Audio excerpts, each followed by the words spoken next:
So this is our preamble. Can all of you see it? I want you to read it with me, but it's truly powerful. If you see, it starts with "We the people of India." So it's all about us, right?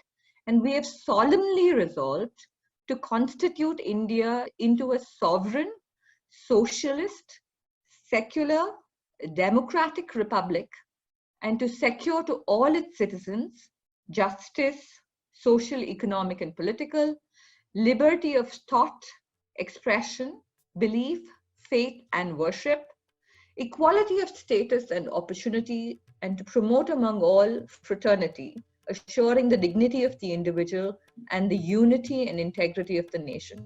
Now that's a long, long sentence with a lots of semicolons, big words, and you may say, why is this relevant to me? But I think each of us, not only today, have to every day engage with the ideas here, and we'll talk a little bit of each of these ideas.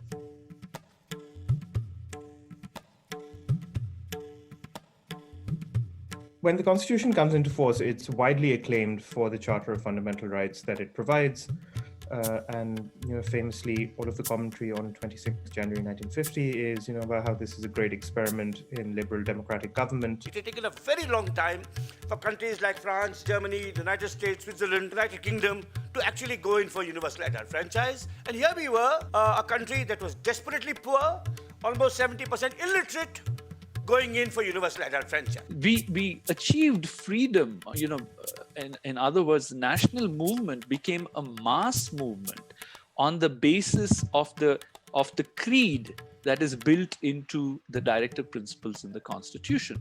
A lot of the social movements were rooted in this idea of feminism and the Indian feminist movement, where women who understood that the talk about women's rights was not separate from talking about rights for all Indians. I think it is therefore important, as Indians especially, as people who have a tradition or a history of social divisions, of social hierarchies, to, before we understand constitutional morality, to understand what public morality we have adhered to. So until the point that a citizen becomes outraged when she sees injustice done to anyone of any caste, community, race, ethnicity, and so on, until that time, the citizenry has not developed fraternity in the constitutional sense, because the Constitution is just a framework, and that framework is brought to life by living, breathing souls.